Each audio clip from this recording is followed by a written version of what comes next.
On le sait, hein, on l'a largement commenté ici sur Boursorama, beaucoup de promesses économiques ont été faites pendant cette campagne des législatives, souvent, parfois souvent dispendieuses, coûteuses, peu financées, mal financées, non financées, mais aussi des promesses carrément parfois inapplicables car contraires à la loi. Bonjour Béatrice. Bonjour David. Béatrice Mathieu, grand reporter à l'Express. Bon, il y a des promesses évidemment dont on peut douter de la pertinence économique, mais il y a aussi des mesures qui sont tout bonnement hors la loi. Voilà, alors il y a des mesures qui sont d'abord contraires au droit européen. Alors on peut en citer deux, par exemple, la sortie des traités de libre-échange. Alors le RN et le nouveau Front populaire se rejoignent sur ce point. La sortie des accords de libre-échange. Bon, alors c'est une promesse qui ne passe pas vraiment le test de la réalité, parce que c'est pas une décision française. Ces accords qui visent à diminuer, voire à supprimer les droits de douane, ce sont des accords qui ont été signés par l'Union européenne et les pays ou les groupes de pays concernés. Donc pour les retoquer, en fait, il faudrait une décision du Conseil européen à la majorité qualifiée, c'est-à-dire par 15 États membres sur les 27, représentant plus de 65% de la population. Le problème, c'est qu'aujourd'hui, aucun des grands pays, Allemagne, Pologne, Italie ou Espagne, ne partage la position française. Mais alors, il y a plus compliqué encore, plus sioux, je dirais. C'est qu'il y a une décision de la Cour européenne de justice, qui date de 2017, qui dit que ces accords commerciaux sont désormais de la stricte compétence de l'UE. Donc plus besoin donc de l'aval des parlements nationaux pour la signature de ces nouveaux traités depuis 2017. Alors ça c'est un exemple, contraire au Donc ça veut dire qu'on ne pourrait pas européen. sortir des traités, parce qu'on n'a pas la main et qu'il faut l'accord, soit l'accord d'autres partenaires Voilà. qu'on n'aura pas, C'est ça. soit on n'a plus la Voilà. main puisque c'est la Commission et l'UE qui décident, c'est ça? C'est exactement ça. Ou alors, ça s'appelle un Frexit. Mais là, on est dans autre chose. Alors, je peux donner un autre exemple, contraire au droit européen. Là, c'est une des promesses phares du Rassemblement national. Ah, vous avez parlé de la réduction de la TVA sur l'énergie à 5,5%. Voilà, c'est ça. Voilà. Alors, mesure phare du pouvoir d'achat. Alors, je sais que dans votre émission, on a beaucoup parlé du coût de cette mesure.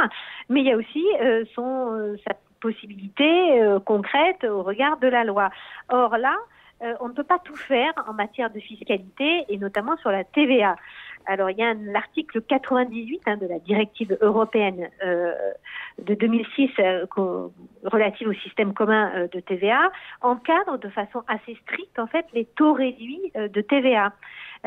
Donc ces taux réduits de TVA donc à 5% peuvent s'appliquer sur les denrées alimentaires, la distribution d'eau, les produits pharmaceutiques. Certes, il y a le gaz, l'électricité et le fioul, mais il n'y a pas le carburant. Et alors là, pour intégrer le carburant dans cette liste en fait des produits qui pourraient bénéficier d'un taux à 5,5%, là il faut un feu vert à l'unanimité du Conseil européen puisque c'est une question fiscale. Alors, le RN pourra toujours... Attendez, donc il n'y aura pas une unanimité de nos partenaires pour nous laisser baisser la TVA de 20,5 sur le carburant. C'est ça que vous nous dites? Voilà. Voilà, c'est ça. Oui, mais le RN a répondu en disant que finalement, certains pays ont eu des réductions temporaires de TVA. Je ne sais plus lequel c'est, je pense que c'est la Pologne, j'ai un trou de mémoire. Tout à fait, c'est la Pologne qui avait appliqué ce taux réduit sur les carburants entre le 1er janvier et le 31 juillet 2022. Donc ça a été sur une durée vraiment limitée et parce que on était dans un contexte de flambée des cours du pétrole au moment de l'attaque de la Russie sur l'Ukraine. On ne sait plus vraiment le contexte actuel. Après, Jean-Philippe Tanguy du RN a dit on n'a qu'à baisser la TICPE si on n'y arrive pas via la TVA, qui est aussi une taxe sur les produits pétroliers.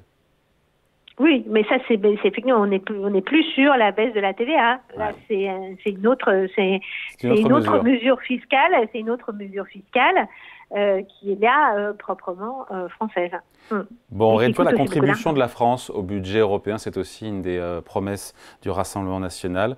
Baisser de 2 à 3 milliards d'euros la contribution de la France au budget de l'UE. Et pourquoi pas? Quel est le problème? Pourquoi c'est pas possible? Là, c'est que Jordan Bardella, s'il faisait ça et s'il arrivait à Matignon, il n'aurait aucun moyen légal, d'action légale pour mettre en application cette proposition. Pourquoi pas? C'est parce que le budget européen, il est acté de façon pluriannuel. D'ailleurs, la prochaine commission, un des premiers chantiers de la prochaine commission, ça sera de commencer à plancher sur le futur budget pluriannuel. Alors, celui sur lequel on est encore en train de vivre aujourd'hui, il a été voté en 2021. Et puis, il court jusqu'en 2027.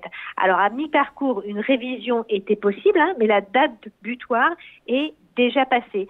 Donc, il pourra faire des demandes de révision, mais pour préparer le prochain budget, celui qui commencera en 2027. Mais dans l'immédiat, il y a très peu de chances qu'il obtienne gain de cause. Sur l'exonération d'impôt sur le revenu pour les moins de 30 ans, qui a beaucoup fait parler, promesse de Jordan Bardella, c'est contraire au principe d'égalité, c'est-à-dire? Oui, c'est-à-dire qu'il y a une égalité devant l'impôt. Tous les citoyens doivent payer le même impôt en fonction de leurs revenus. Toute dérogation doit être justifiée. Donc ça, en fait, ça serait sans doute retoqué par le Conseil constitutionnel. D'ailleurs, la plupart des moins de 30 ans ne payent pas d'impôt. C'est ce que j'ai lu. En plus. Oui, et puis ça crée des distorsions effectivement entre quelqu'un qui gagne très bien sa vie en travaillant et pourquoi pas dans la finance et qui a 28 ans et qui serait exonéré d'impôt. C'est une mesure par ailleurs très très injuste.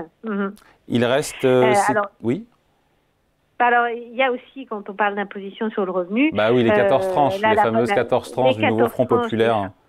Voilà, des fameuses 14 tranches du nouveau Front populaire. Pourquoi c'est hors la loi ça Alors, donc là, le taux de 90% sur la dernière tranche d'imposition qui figurait dans le projet fiscal de Jean-Luc Mélenchon en 2022, c'est ça qui fait tiquer, parce qu'il y avait une décision du Conseil d'État qui date du 21 mars 2013, qui dit de façon très claire qu'un taux marginal maximal d'imposition des 2/3, quelle que soit la source des revenus, doit être regardé comme le seuil au-delà duquel une mesure fiscale risque d'être jugée par le Conseil constitutionnel comme étant confiscatoire. C'est un taux confiscatoire.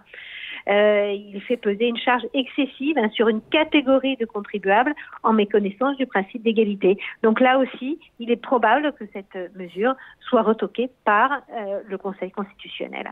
Voilà qui est très clair. Merci à vos explications. Signé Béatrice Mathieu, grand reporter à l'Express. Merci Béatrice, à bientôt. À bientôt David, au revoir.